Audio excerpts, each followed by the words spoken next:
a quiet archive record. Tonight, we're stepping into a slow unfolding. Settle in. Let the outside world dissolve and gently descend into tonight's world. Tonight, we will tell this legend as a sequence of choices, not as a postcard of scenery. Persia advances under Xerxes, and the Greek cities hesitate, argue, and finally agree to hold two narrow doors at once: the sea at Artemisium and the land at Thermopylae. In Sparta, Leonidas is bound by law, by festival time, and by the shadow of an oracle. Then he chooses a small guard of 300 who each leave a son behind. At the hot gates, allies gather, walls are repaired, and a king answers a demand with calm refusal. 2 days of fighting become a lesson in discipline. A hidden mountain path changes the plan, and a final decision is made quietly: to buy time with lives, and to leave an echo that will outlast fear. This is 300 Spartans. Chapter 1. The Oracle, the Calendar, and the Choice of 300. Let your eyelids rest. Let your jaw loosen. Let the weight of the day slide downward. In the archive, the story begins with something ordinary: a footstep, a hand on a door, a messenger arriving with a face that has run out of casual expression. Sparta is a city that likes to pretend it is never surprised. It likes to pretend it has already rehearsed every hardship. But even Sparta can feel a change in the air when the words are spoken. Persia is coming again. There had been the first wave, years before: Darius, Marathon. A Greek victory that became a kind of lullaby Greeks told themselves. We push them back so we can push them back again. But an empire is not a single army. An empire is a habit. It is the belief that the world is meant to be collected. And now the empire is led by Xerxes. He is not only a man with ambition. He is a man raised inside a structure that treats obedience as the natural state of other people. Before Xerxes even marches, Greece has already tangled itself with Persia. Persian heralds have come to cities asking for earth and water. Some cities gave them, some refused. Sparta refused in the most extreme way. Spartans killed the heralds. It was a violation of custom. Even enemies were expected to protect messengers. Later, Sparta felt that as a stain. 2 Spartans volunteered to go to Persia and offer their own lives as payment. Xerxes refused to kill them. The refusal was not kindness. It was a message. I will not be bound by your ideas of sacred law. So the moral ledger is already heavy. Now the messenger in Sparta brings more than a rumor. He brings a list of places already taken, already coerced, already moving. He brings the sense of a river that has begun to flood. In Greece, the first response is not unity. It is calculation. Can we stay out of it? Can we make peace? Can we wait to see who wins and then choose the winning side? Even brave cities think this way at first, because the mind always tries to avoid pain before it accepts it. But the wave is close now, and the Greek cities begin to meet. Corinth, the Isthmus, long discussions where pride and fear argue through human mouths. Athens speaks loudly. Athens is a city that does almost everything loudly. But inside the noise, there is a man whose thinking is sharp. Themistocles. Themistocles pushes for ships. He argues that the oracle's wooden walls are triremes.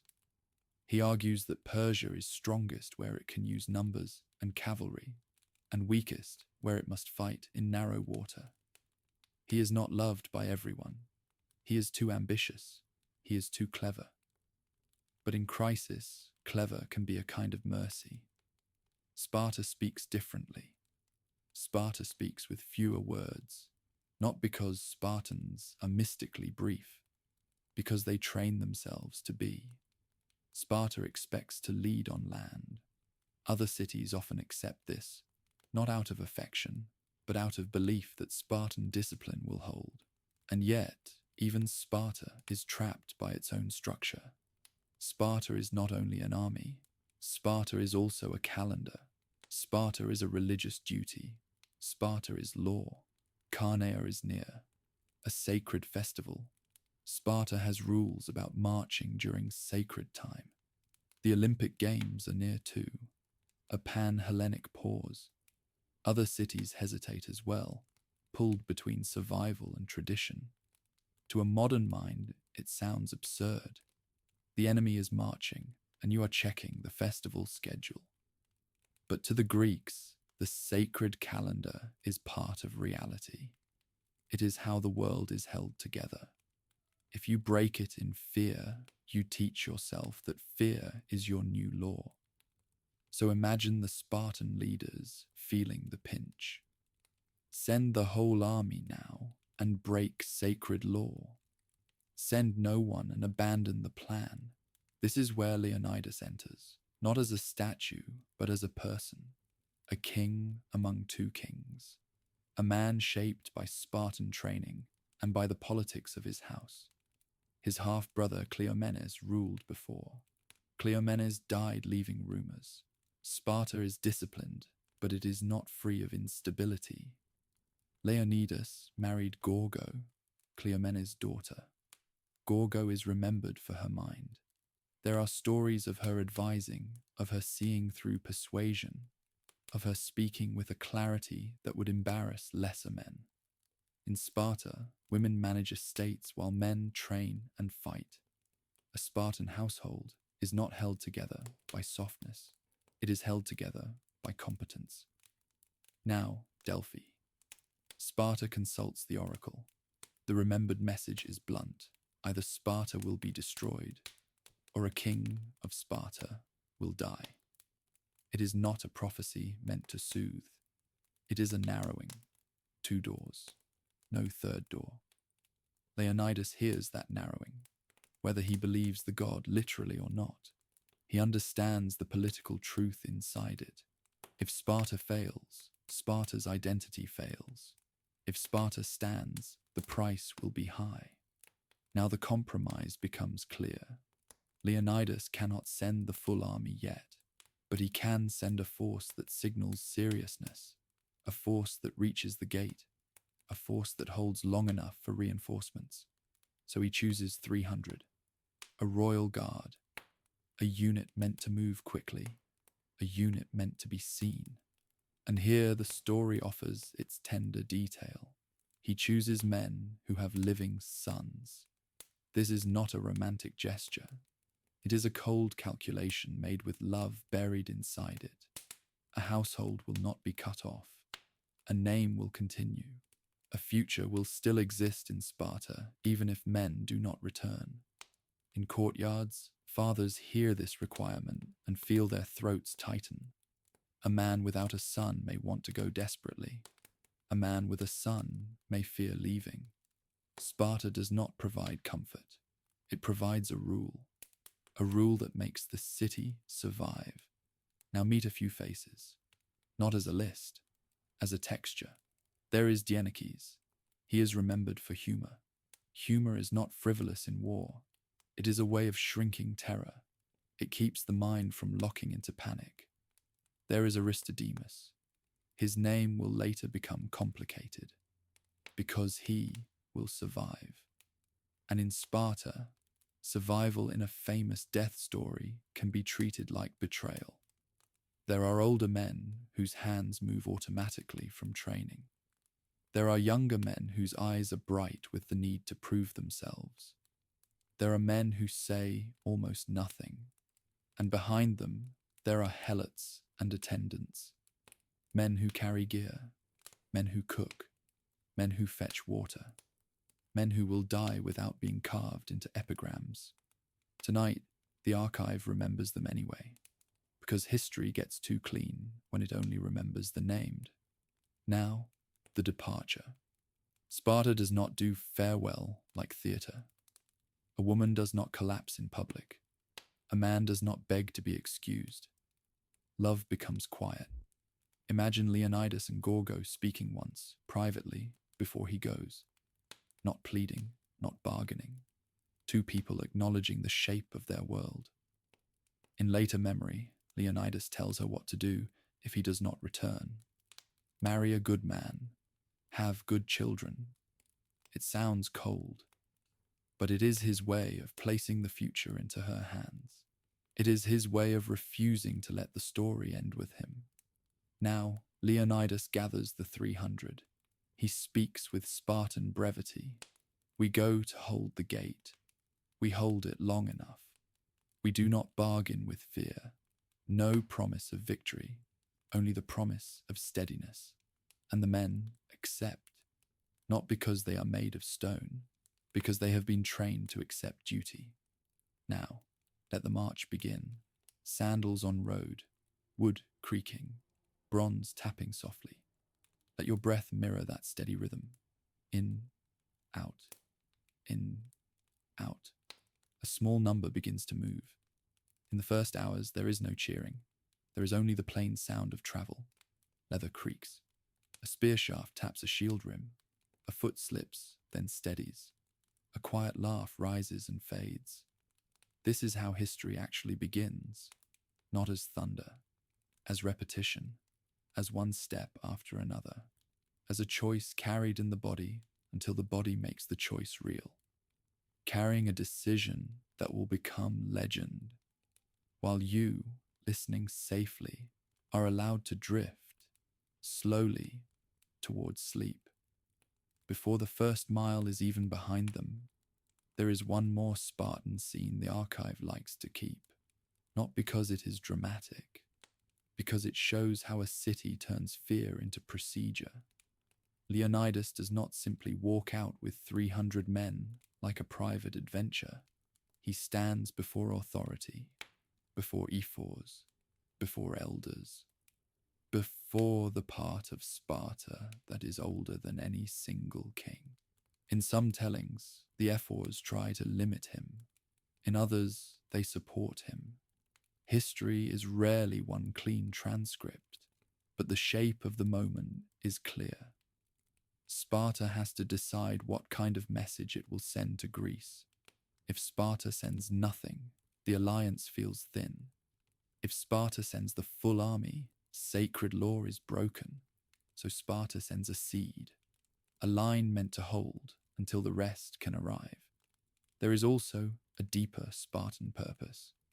Sparta is a city built on the idea that law is stronger than appetite.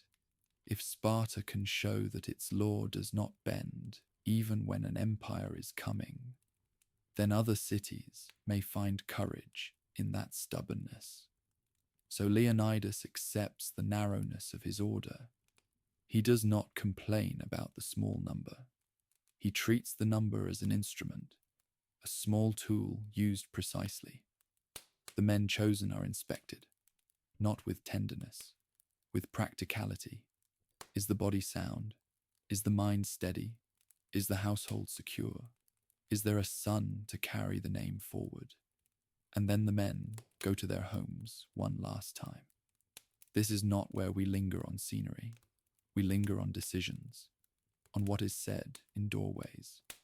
A father kneels to look his son in the eyes, not for a speech, for a promise, to live, to remember, to carry the family's place in the city.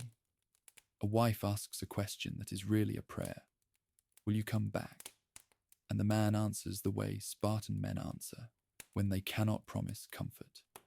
I will do what I must. That answer is not romantic. It is the closest thing to romance Sparta allows. Some men shave.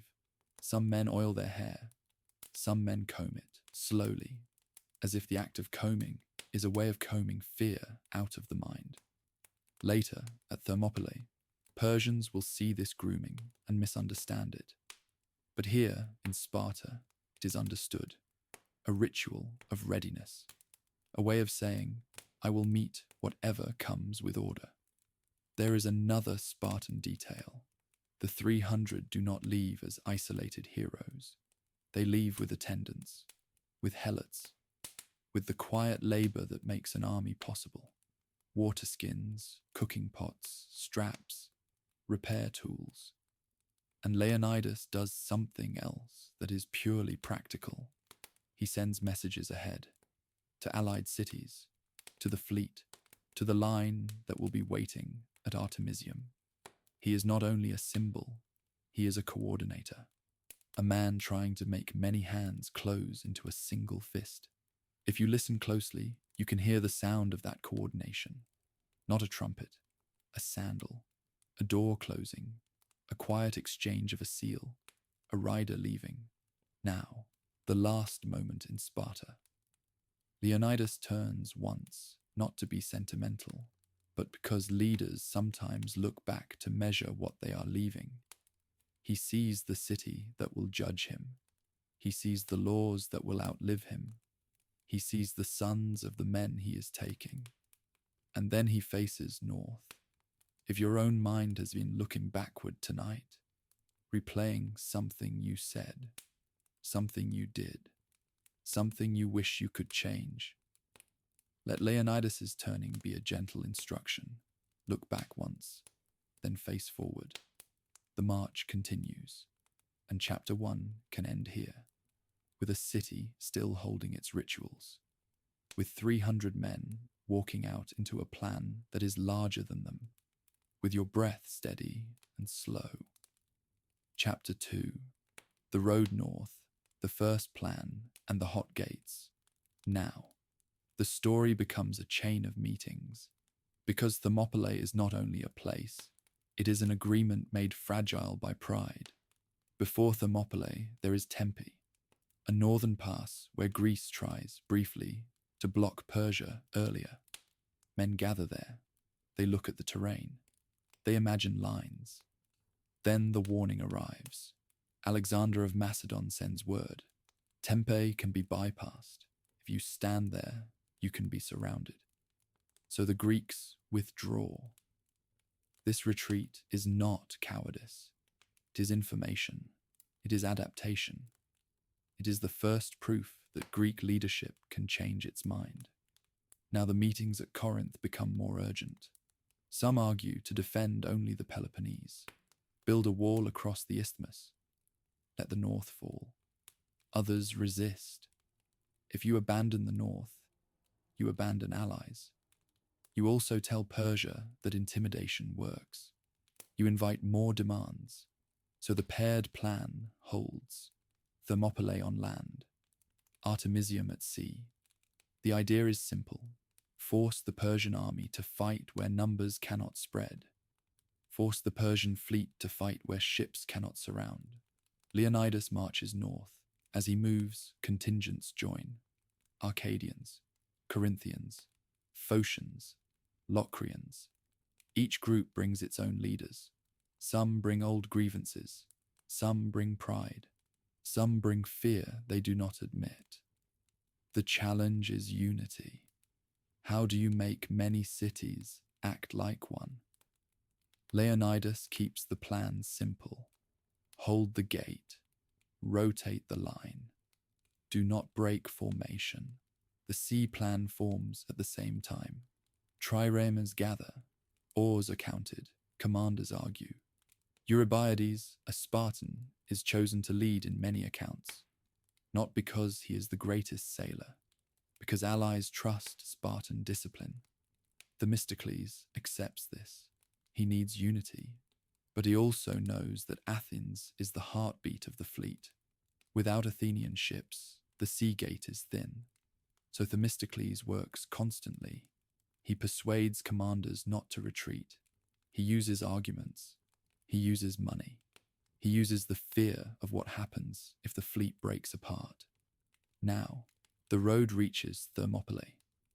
The place is called the Hot Gates because warm springs rise there. Steam can lift from the ground, a reminder that the earth is alive. We do not need long description. We only need the useful fact. The pass is narrow. It turns numbers into a crowd. When the Greeks arrive, they find an old stone wall, a rough barrier called the Phocian wall. It is damaged, so they repair it, hands lifting stone, men fitting rocks, dust on arms. This is the quiet beginning of the legend, not shouting, masonry. And while hands stack stone, minds stack decisions. Some allied leaders ask the question that always follows a hard plan. If the gate breaks, where do we go? The answer is not comforting. There are other places to stand, but each is less perfect. Each is wider. Each gives Persian numbers more room. So Thermopylae is not chosen because it guarantees victory. It is chosen because it gives the Greeks a chance to trade space for time. Leonidas listens to the concerns. He does not dismiss them as weakness. He answers them as a man who understands that courage is not the absence of fear. It is the ability to act while fear is present. He explains the plan again. The pass is narrow. We will make a single front. We will rotate. We will use the wall behind us as the anchor. And then he adds something that is not always included in quick retellings. We are not alone. If the fleet holds at Artemisium, Persia cannot simply sail around and land behind us. If we hold here, the fleet has time. If the fleet has time, the cities have time. The plan is a chain, and each link matters. Some men, hearing this, feel steadier, not because they are now certain of survival, because they understand their role. That understanding is a kind of calm. Leonidas positions his line at the narrowest point. He wants the pass to do part of the work. He wants Persian numbers to become frustration. He also assigns the mountain path, a route known to locals. Phocians are tasked to guard it. This assignment is practical. It also plants a seed, because the story will later turn on that path. Now the camp settles. Food is rationed. Water is measured.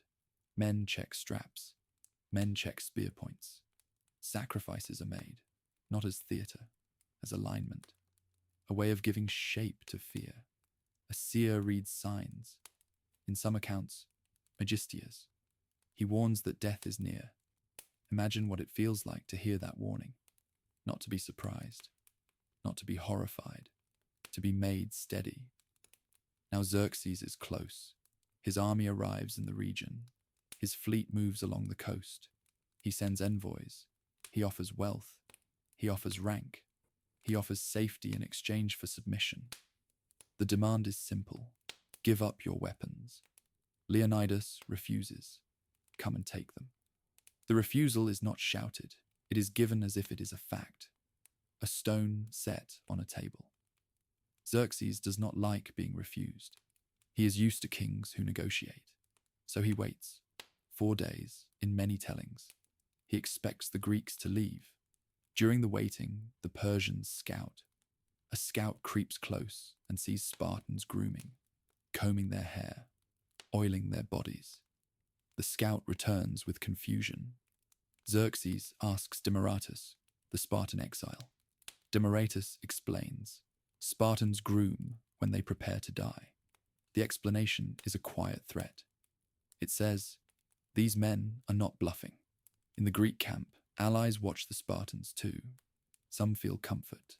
Some feel unease. Because Spartan calm is not softness. It is hardness made quiet. Now, if your mind is busy tonight, borrow that calm. Pick one anchor. The weight of your blanket. The contact of pillow. And let your thoughts settle there. Because the waiting ends. The 5th day comes. Xerxes stops waiting. He orders the first assault. Before we step fully into the Persian camp, let the archive hold one more stretch of Greek time, because between the plan and the clash, there is always a middle place, a place where people imagine what might happen, and imagining can be heavier than doing. In Thermopylae, The allies arrive in uneven waves. Some contingents are early, some are delayed. Some arrive with confident faces. Some arrive with the tight eyes of people who have already pictured disaster. Leonidas meets them with the same steady tone. No flattery, no panic. A simple explanation of the gate. Here is where the line will stand. Here is where we will rotate. Here is where you retreat to if the front buckles. Here is where water will be kept. Here is who watches the mountain path. This kind of talk is not inspiring in the theatrical sense. It is inspiring in the practical sense. It gives the mind a map, and a map calms fear. There are disagreements. Of course there are. Some leaders argue that Thermopylae is too far north. They would prefer to defend the isthmus. They would prefer to save the Peloponnese and accept the burning of cities farther north. Others argue the opposite. If you abandon the north, you lose allies. You lose trust. You lose the moral high ground, and you teach Persia that it can win by intimidation alone. Leonidas does not solve these arguments with words. He solves them with presence. He is there. He is holding the gate, so the argument becomes less abstract. There is also the quiet work of communication. Messengers ride between Thermopylae and the fleet. The land gate and the sea gate have to breathe together. At Artemisium, the Greek fleet is not a single mind. It is many city-states floating beside each other. Each captain knows that if the battle goes badly, his home city will blame him. Themistocles works the way a shepherd works, always moving, always persuading, always watching for cracks. He has to keep Eurybiades from retreating too early. He has to keep the Corinthians from storming off. He has to keep the smaller contingents from feeling like sacrificial pawns. And even as the fleet holds position, the sea itself becomes a character.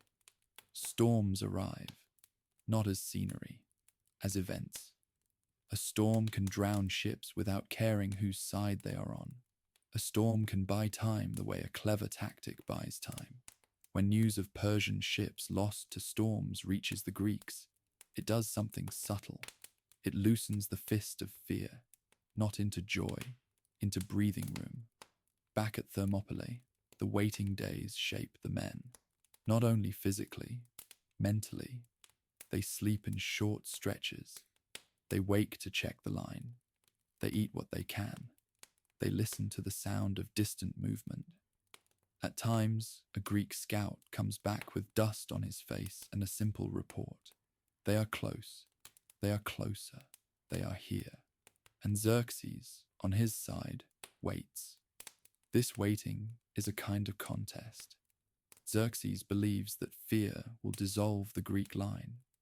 The Greeks believe that discipline will outlast intimidation. In the middle of this, there are small human moments. A Spartan shares dried figs with a man from another city, not as charity, as camaraderie. A Thespian adjusts the strap of a Spartan shield and says quietly that the leather is worn. The Spartan nods and does not say much, but the nod is a kind of friendship. A Theban looks at the sea and wonders whether Thebes chose correctly. He does not voice it. He holds it inside, because in a coalition, doubt can be contagious. Leonidas walks the line at dusk. He does not perform heroism. He checks positions. He checks water. He checks that the Phocians on the mountain path have what they need. And at the center of his mind, the oracle sits like a stone. Either Sparta falls, or a king dies. He does not repeat it aloud. He does not have to. A prophecy does not need to be spoken to be heavy. Now, on the final day of waiting, Xerxes sends one more message. It is not a negotiation. It is a last chance for submission. Leonidas answers with the same calm refusal. And that is when Xerxes decides that the gate will be forced. Now we can turn the lamp from the Greek line to the Persian machine. Chapter 3. The Persian machine, the Spartan exile, the waiting days. The archive turns the lamp to Persia, not to glorify, to understand the machine pressing against the gate. Xerxes believes he is the center of order. His empire stretches across peoples and regions. Many fight for him not out of love, but out of obligation. His army includes archers, spearmen, cavalry, and elite guards. It also includes engineers, scribes, and supply masters. The invasion is not only a battle line, it is logistics, it is roads, it is bridges, it is confidence backed by habit. There is the Hellespont Bridge. Storms break the first attempt. Xerxes is said to punish the sea, to whip it, to cast chains into it. There is the canal at Mount Athos, a project meant to tame danger. There is a review at Dariscus, Xerxes looking over the host, a king measuring power with his eyes. There is also the story of Pythias, a man who asks to keep one son. Xerxes responds with cruelty, a message. No one slows the king. These stories form a portrait, an emperor who expects compliance. Now near Thermopylae, Xerxes expects compliance again. He sees a small Greek force. He expects fear to dissolve them. He waits. The waiting is strategic. He believes intimidation can save him effort. He believes the Greeks will see his numbers and leave. During those days, Xerxes tries to understand the Spartans. He asks questions, he watches, and Demaratus stands beside him, a Spartan exile, a man who knows the Spartan mind because he once lived inside it. Demaratus is an important figure in this story because he makes the enemy feel human. He is not a monster. He is a man who lost a political battle and now lives at the Persian court. He is both useful and bitter. Xerxes asks Demaratus, will the Greeks really stand? Demaratus answers that Spartans will, not because they are fearless, because they are obedient. Spartans are free, Demaratus says, but they have a master, their law. That line matters, because it explains why intimidation fails. You cannot intimidate a person who fears shame more than death. On the Greek side, the waiting days are filled with small tests. Do we stay? Do we run? Do we trust one another? Leonidas answers with routine. Rehearse the line. Rotate. Keep the tone calm. Dienekes answers with humor. Someone mentions Persian arrows. So many, they will hide the sun. Then we will fight in the shade. Humor shrinks fear. The fifth day comes. Xerxes gives the order. He sends the Medes. Now, to understand the weight pressing against that narrow gate, we step farther back, briefly, into the Persian story. Xerxes does not see this campaign as a gamble. He sees it as restoration, a correcting of an insult. Marathon is not only a battle to him, it is a bruise that his court will not let him forget, and his court is full of voices. Mardonius speaks of glory. He speaks of conquest as if conquest is the natural state of a great king. He tells Xerxes that Greece is small and divided. Artabanus speaks of limits. He speaks of the danger of sea and distance. He speaks of how many kings have been ruined by believing the world will always bend. Demaratus speaks with a different kind of authority, not Persian authority, experience. He knows Greek stubbornness. He knows Spartan law. He knows that a small line can be dangerous if it has discipline. In the old accounts, dreams enter the story. Xerxes dreams that he must go. Artabanus doubts. Then Artabanus dreams too. Whether these dreams were literal or whether they are a storyteller's way of describing momentum, the function is clear. Once the machine begins to move, it feels as if the universe itself is pushing. So Xerxes moves. Engineers build bridges across the Hellespont. The first bridges fail to storms. Xerxes, in anger, is said to punish the sea, to whip it, to throw chains into it. The story survives because it is vivid. It paints a king trying to command nature. Then the bridges hold. Persia crosses, not in one dramatic rush, in days, in a long stream of men, horses, carts, servants. And this matters, because the Persian army is not only soldiers, it is logistics, it is supply, it is a moving system. There is also the canal at Athos, a project meant to avoid a disaster of an earlier fleet, not romance, engineering. Xerxes reviews his forces at Dariscus. He looks at the host and feels certainty.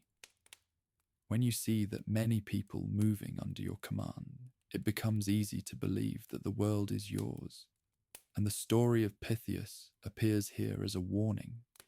A wealthy man asks Xerxes to spare one son, just one. Xerxes refuses in the harshest way. The point is not cruelty for cruelty's sake. The point is control. No one slows the king. By the time Xerxes reaches Greece proper, his mind is set. He has come too far to imagine turning back. Now, when he arrives near Thermopylae, he expects the Greeks to submit.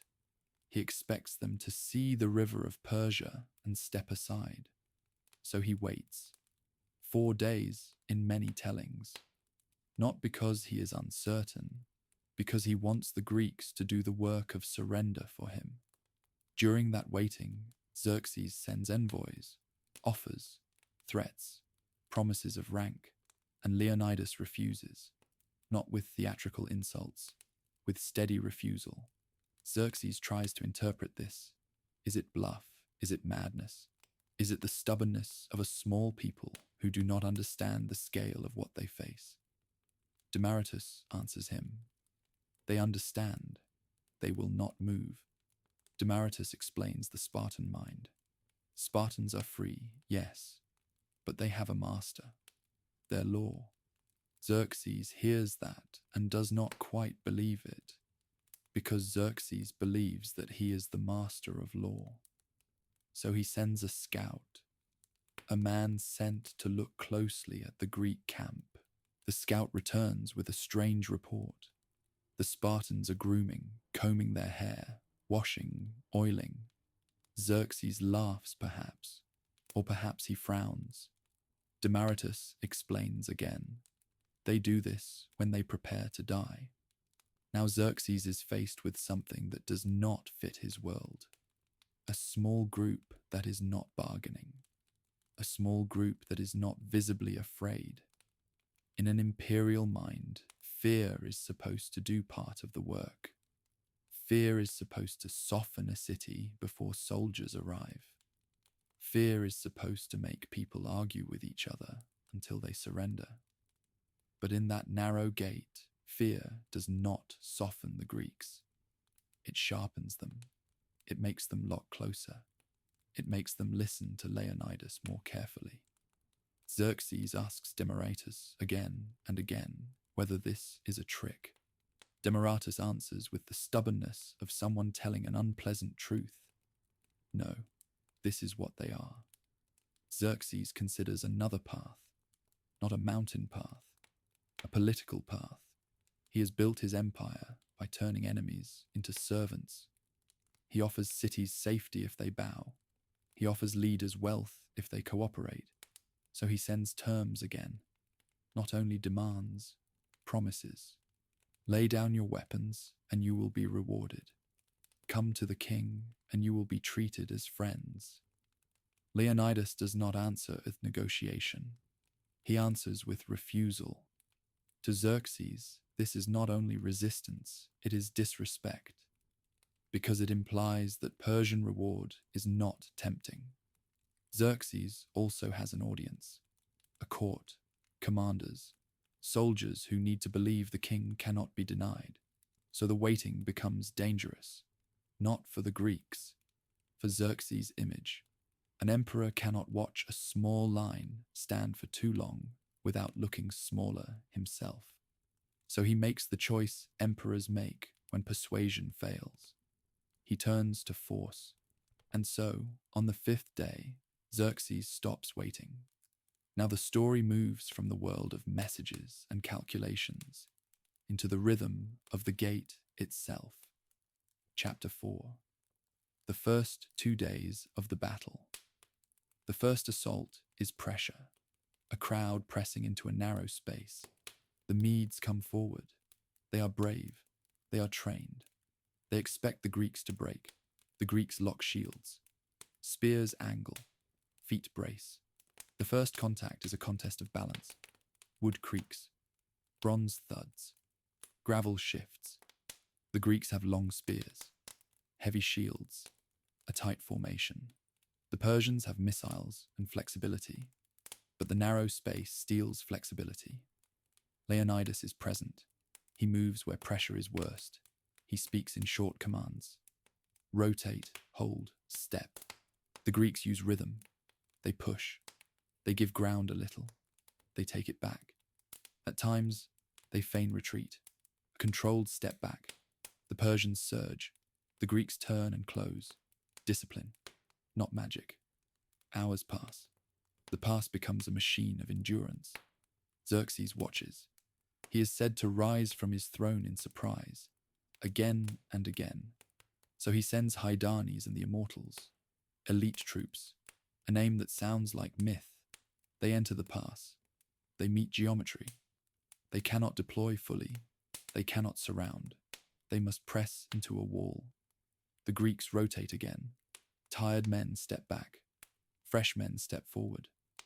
Rotation is the quiet miracle, not supernatural, organizational, a willingness to take turns. When spears break, men reach for others. When arms shake, they reset. When legs tremble, they breathe. Let your breath follow that. In, out, in, out. At sea, artemisium holds too. Storms strike the Persian fleet. Ships are lost. Nature buys time. The Greek fleet fights skirmishes. Themistocles works constantly. Commanders want to retreat. He persuades them to stay. He uses money. He uses fear. He uses the idea of shame. He also uses words. In some accounts, he carves messages to Ionian Greeks in the Persian fleet, asking them to remember their kin. Back at Thermopylae, the first day ends. The Greeks still hold. And this is where the story becomes even more about endurance than about impact. Because the end of a hard day is not a trumpet. It is a quiet inventory. Leonidas pulls the line back just enough to let men drink, to let men eat, to let shoulders stop shaking. Someone counts water skins. Someone checks straps. Someone binds a hand that has been rubbed raw by a shield grip. A man who fought beside you an hour ago sits down and says nothing. Not because he is empty, because his mind is conserving itself. The allies look at the Spartans. The Spartans look at the allies. And something shifts. Before the fighting, unity is an idea. After the fighting, unity becomes a shared experience. You have held the same pressure. You have heard the same sound of a crowd pressing forward. That shared experience is one of the quiet gifts of the first day. It makes later choices easier, not painless, but clearer. On the Persian side, the first day ends differently. Xerxes has expected collapse. He has spent men and gained nothing. His commanders speak to him carefully, not because they are afraid of Greek spears, because they are afraid of disappointing a king. They say the gate is narrow. They say the Greeks are disciplined. They say the front assaults are wasting strength. Xerxes does not enjoy hearing this, because hearing it forces him to accept that the world is not simply yielding. That night, Persian officers look for a way around, not a new weapon, a new path. And the Greeks, too, think about paths. Leonidas checks the mountain guard. He asks whether the Phocians have food, whether they have water, whether they understand their task. He knows that the gate is only a gate if it is the only way through. He also sends messages to the fleet, to allied leaders, to Sparta. Hold. Reinforcements must come when the festival allows. In the Greek camp, there are small rituals. Some men pray. Some men make jokes. Some men simply sit close to others because closeness is a form of courage. Megistius reads signs again. Whether you believe in omens or not, you can feel what the act does. It gives fear a shape. It makes the unknown feel slightly less wild. Then sleep comes in fragments. A man closes his eyes and wakes again. A sentry shifts weight. A cup is passed. The second day arrives the way the first day arrived. Not with drama, with pressure. The second day begins. It looks like the first. Pressure, rotation, rhythm. Xerxes is surprised again. Frustration grows. Then a local man appears. Ephialtes, in many tellings. He offers knowledge, a mountain path, an apia. He offers it for reward, gold, favor, a place inside the empire. Xerxes listens. Hydarnes marches at night. The immortals climb. The Phocians guarding the path hear movement. Leaves. Footsteps. A whisper of many bodies. They rush upward. They prepare to defend.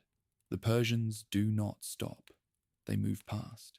Their goal is behind the gate. The Phocians are left holding the wrong hill. In the dark, news reaches Leonidas. A runner. A scout. A whisper from locals. The pass is being turned. Leonidas calls a council. Before the council gathers, let the archives slow down over those first 2 days, because the legend is often told as if it is one single burst of heroism. But what made Thermopylae extraordinary was not a single moment. It was the willingness to repeat the same hard act, over and over, without letting the mind break. On the first day, when the Medes press into the gate, the Greeks learn something quickly. The narrow place makes the enemy crowd, and a crowd cannot swing. A crowd cannot surround. The Persian advantage, so terrifying on open ground, becomes a kind of trapped force. Numbers turn into noise. Noise turns into frustration. The Greek advantage is not only strength, it is coordination. The Spartans are trained to fight in formation, to feel the man beside them the way you feel your own arm, to trust a rhythm. The allies are not all trained the same way, but they adapt, they copy, they learn. Leonidas uses that adaptation. He rotates men. He shifts which contingents hold the very front, not because he is showing off, because fatigue is real. A phalanx is not a wall of stone. It is a wall of breathing bodies. Bodies need relief, so tired men step back. Fresher men step forward. The line stays unbroken. This rotation does something important. It teaches each man that the line is not a personal stage. It is a shared instrument. Persian waves come. They push. They recoil. They push again. Xerxes watches. He sees men thrown back from a position that, in his mind, should be crushed. He sees a gate behaving like a lid on a pot. The pressure increases, but the lid holds. So he sends the immortals. Hydarnes leads them. Elite troops meant to break what ordinary troops cannot. They enter the narrow space. They find the same problem. The gate does not care about elite names. It cares about geometry. The immortals can fight bravely, but they cannot deploy their full skill. They cannot surround. They cannot use their numbers. The Greeks meet them with spear points and shield rims. They meet them with the same rotation. At some moments, the Greeks use a deliberate retreat. They step back. The Persians surge forward, believing the line is breaking. Then the Greeks turn and close again. This tactic is not flashy, it is patient, and patience in violence is rare.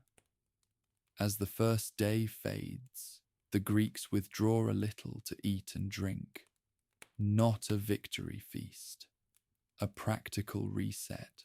They check straps, they straighten shield grips, they count spears, they bind small wounds, they sleep in short stretches, because the mind does not fully trust the night when an empire is waiting nearby. In the darkness, Leonidas holds the tone. No panic, no dramatic speeches. He walks, he listens. He checks the Phocians on the mountain path, and at sea, the paired battle breathes. At Artemisium, the Greek fleet is not comfortable. Men are cramped, oars are heavy. Commanders argue. A storm arrives. A storm does not care about strategy. It breaks ships. It scatters. It kills. For the Greeks, the storm becomes an accidental ally. It damages Persian ships. It buys time. But storms also warn. They remind the Greeks that the sea is not a loyal friend. It is a power that must be respected. Themistocles uses the time. He sends messages. He persuades commanders not to flee. Some leaders want to retreat to safer water. Themistocles argues that if they retreat, the land gate will be flanked. If the fleet leaves, Thermopylae becomes a trap, so the fleet stays. Not because everyone is brave, because the plan is a chain, and breaking one link breaks the whole. Now the second day at Thermopylae, the Persians press again. More waves, more bodies, more frustration. The Greeks hold again, more rotation, more discipline. By the end of the second day, Xerxes has learned something he did not expect to learn. A small force can deny him. Not forever, but long enough to make him angry.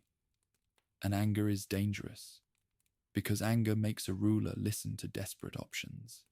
That is when the local man appears. Ephialtes. He does not arrive with a sword. He arrives with information, a path, a way around the gate. Xerxes accepts. Hydarnes leads the immortals into the night. The Phocians hear movement, leaves, footsteps, the murmur of many men trying to be quiet. The Phocians rush to higher ground. They prepare for an attack. But the Persians do not stop. They pass. Their goal is not the Phocians. Their goal is behind the Greek line. And in the dark, the warning reaches Leonidas. A runner, a scout, a whisper from locals. The gate is being turned. Now the council must gather. Now the story must choose. Chapter 5. The council, the dismissal, and the decision to stay. The council is held at night. Low fire, faces close. Not much time. Allies speak. Some are angry, some are afraid, some are practical. If we stay, we die. If we go, we live. Leonidas does not pretend otherwise. He carries the oracle. Either Sparta falls, or a Spartan king dies. He also carries strategy. If everyone retreats at once, Persia moves south faster. The fleet may be trapped, cities may surrender. Thermopylae has already bought time. One more day may buy more. One more day may stiffen Greece. So Leonidas dismisses most allies. Go, carry news, hold other places. Some leave with relief, some leave with grief, and some choose to stay. The Thespians stay. Demophilus decides. He is not bound by Spartan law. He is bound by his own choice. The Thebans remain too. Motives are argued. History debates. But the dawn does not wait. Megistia speaks. He reads signs. He says death is certain. Then he sends his son away. Now, Aristodemus is sick. An eye infection in many tellings. He is sent away. Eurytus returns despite illness. He refuses to be absent. He dies. Aristodemus lives, and later Sparta will punish him with silence. Leonidas gathers those who remain. He speaks plainly. At dawn, we fight forward. We buy time. Men eat what they can. They drink. They tighten straps. Some joke. Some pray. Some sit quietly. Leonidas walks among them, a living man among living men. Now let the story's clarity relax you. Clarity is the end of argument. Tonight, you can end arguments too, not by solving everything, by letting it rest. Let your shoulders drop. Let your breath slow. The night ends. Light arrives. The Persians are behind. The gate is closing. Leonidas steps forward. The council in the night is where strategy becomes legend, and it is also where legend becomes human again. Imagine the circle, not a theatrical stage, a cluster of tired men, leaders from different cities who have never fully trusted one another, men whose arms are sore from holding shields, men who have tried to sleep and failed. Someone speaks first with anger, not at Leonidas, at fate, at the path, at the betrayal. Someone else speaks with practicality. If the Persians are behind us, the gate is lost. We should withdraw while we can. Another leader argues that retreat is not simple. If we retreat in chaos, the Persians will chase. If we retreat in daylight, the Persians will see and press. Phocion speaks with shame. The mountain path was guarded. It was not enough. Leonidas listens. He does not blame. Blame does not buy time. And in his mind, the oracle sits like a stone. Either Sparta falls, or a king dies. In the harsh Spartan logic, this prophecy is not only divine, it is political. If Sparta is seen to abandon the gate, Sparta loses authority. If Sparta stands, even in death, Sparta keeps its story. Leonidas understands story, not as vanity, as a weapon. Now the decision arrives, not with shouting, with a quiet instruction. Most of you must go.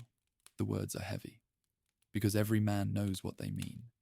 If most go, then a few stay. Leonidas does not pretend that staying is attractive.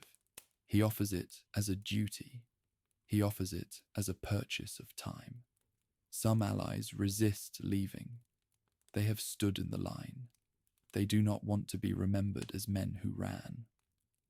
Leonidas answers them with the most practical argument. You are needed elsewhere. Greece is not only this pass. He sends messengers. He orders the retreat of those who will live. He makes sure they know what to say. Tell them what happened here. Tell them the gate held. Tell them the gate can be held. Tell them the enemy can be delayed. That message matters. It turns Thermopylae into something larger than a defeat. It turns it into instruction. Now, the Thespians choose. Demophilus listens to Leonidas. He is not bound by Spartan law. He does not have to stay, and yet he does. He and his men step forward and say, in effect, we will not leave, not because we are forced, because we choose. This choice is one of the quiet corrections to a story that is too often told as purely Spartan. Thermopylae is Greek. The Thespians show that courage does not belong to one city. The Thebans remain too. Some accounts say Leonidas keeps them as a guarantee. Some say they remain because leaving would mark them as traitors. Some say they hope to surrender at the end. History argues, but the night moves forward. Megistius, the seer, is there in many tellings. He reads signs. He confirms what everyone already suspects. Death is near. Then he does something that makes the story tender. He sends his son away, a father choosing his own end and choosing his child's continuation. Now, another human detail. Aristodemus is sick, an eye infection. The pain is real. The weakness is real. He is sent away, not to save his life as a gift, to keep the line strong. Eurytus, also sick in some tellings, refuses to be absent. He returns. Even if he cannot see well, even if he must be guided, he dies with the others. Aristodemus lives, and later Sparta will punish him with silence, not with a blade, with social death. There is also Pantites, in some accounts, a Spartan sent away on a mission. He returns too late. He cannot bear the shame. He takes his own life. These details matter. They show that the legend is not only about courage, it is also about the brutal way a society can demand a certain kind of death. Leonidas cannot solve that brutality tonight. He can only make his choice. He gathers those who remain, Spartans, Thespians, Thebans, attendants, helots. He tells them the plan for dawn. We will not wait to be crushed between two forces. We will step forward into the wider ground. We will fight where we can move. This is not a search for glory. It is a search for time. Now, the night becomes clear. Men eat what they can. They drink what they can. They tighten straps. They check grips. Some men speak to each other in low voices, not about tactics, about home, about sons, about small things. Some men say nothing. Silence can be the most honest prayer. Leonidas walks among them, a living man among living men. In some tellings, he says, "Eat well tonight, because tomorrow we dine in the underworld." It is humor again, not denial, a way of making fear smaller. Now, as you listen safely, let the story's clarity relax you. Clarity is the end of argument. Tonight, you can let arguments end too, not by solving everything, by letting it rest. Let your shoulders drop. Let your breath slow. The night ends. Light arrives. The Persians are behind. The gate is closing. Leonidas steps forward. Chapter 6. The last day and the long work of memory dawn. Men stand. They adjust gear. They look at one another. Then the ordinary breaks. Because the Persians are behind. Because the pass is a trap. Leonidas chooses movement. He leads the remaining force into wider ground. The fighting becomes less organized, more chaotic. Leonidas falls. We do not describe the wound. We only mark the hinge. The oracle's price is paid. Around him, the Spartans and their allies fight to recover his body. Not as a trophy, as a symbol. They pull back, they reform, they retreat toward the wall, they gather on a small rise. Spears break, short blades are drawn, arms tremble. The Persians surround, arrows fall, and there is one more choice inside the last day. Not the grand choice of staying, the small choice of how to spend the final hours. In many tellings, Leonidas does not simply wait to be crushed. He leads a push outward, a sudden advance into the wider space. Some say it is an attempt to reach Xerxes. Some say it is an attempt to die in motion rather than in a corner. Some say it is the only way to keep the Persians busy and confused. Whatever the exact intention, the effect is clear. The Greeks step forward and refuse to become passive. For a time, the fight is a knot of bodies and effort, not a clean line anymore, a struggle for ground, a struggle for breath. Leonidas falls. We do not describe the wound. We only mark the hinge. The prophecy, whether divine or political, is fulfilled. Around him, Spartans and their allies fight to recover him. Not because a body is a treasure, because symbols matter, because a king in the middle of a battle is also a banner. They pull him back. They refuse to let the Persians display him. They refuse to let the story be rewritten in Persian terms. The line retreats toward the wall, toward the narrowest ground, toward a small rise where a final circle can form. Spears break, shields splinter, short blades appear. Hands grip whatever is left that can be held. The Thespians are still there, still present, still choosing. The Spartans are still there, not because they cannot leave, because they decided not to. The Thebans, in some accounts, choose a different ending. Some say they lay down arms and surrender when the circle tightens. Other accounts complicate this, but the shape is clear. Even at the end, different cities have different calculations, different hopes, different fears. And above all of it, the Persian method changes. When a line will not break by pressure alone, the empire uses distance, arrows, stones, anything that can be thrown from safety. This is where the old joke returns in the mind. Fight in the shade. The shade becomes real, not as romance, as a fact of physics, and then gradually the motion fades. Not in one clean moment, in a diminishing, in a silence that arrives after the last effort has been spent. Silence follows strain. Now the story becomes memory. Thermopylae is not a victory in the simple sense. It is a delay. It turns hours into future. That is the true strategy inside the legend. A small force cannot stop an empire forever, but it can slow the empire, and slowing can be enough to change the next decision, and the next, and the next. When the land gate breaks, the sea gate cannot pretend it is separate. At Artemisium, the Greek fleet withdraws, not in collapse, in order. It moves to Salamis. Athens empties itself. Families leave. Temples are left behind. A city becomes smoke and memory.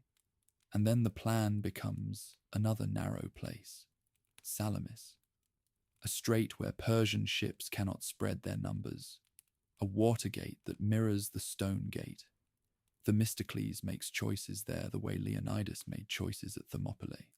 He persuades, he pressures, he tricks, he forces the fight into the narrow water. The battle at Salamis is not told here for spectacle. We only keep what matters for the story of Thermopylae. The delay helped, the discipline helped, the courage carried forward. Later, on land, the invasion breaks at Plataea. Later still, the war shifts. History becomes a long argument with many chapters. But in the Greek mind, Thermopylae becomes a kind of hinge, a place that teaches a people what they can endure. And because humans are humans, they carve words to hold the lesson. Go tell the Spartans, stranger passing by, that here obedient to their laws we lie. Notice what the epigram honors. Not conquest, not hatred, not the number of enemies killed. It honors obedience, a chosen rule, a decision held even when fear presses. That is why the story lasts. Because it is not only about war, it is about the human ability to choose a value and hold to it. The story also keeps its shadow. Ephialtes becomes a name that means betrayal. Later writers say he is hunted. Later accounts say he dies. And the Greeks accept the death as a kind of justice, even if the reasons are tangled. Aristodemus returns to Sparta. He is met with silence. No one speaks to him. No one shares a meal with him.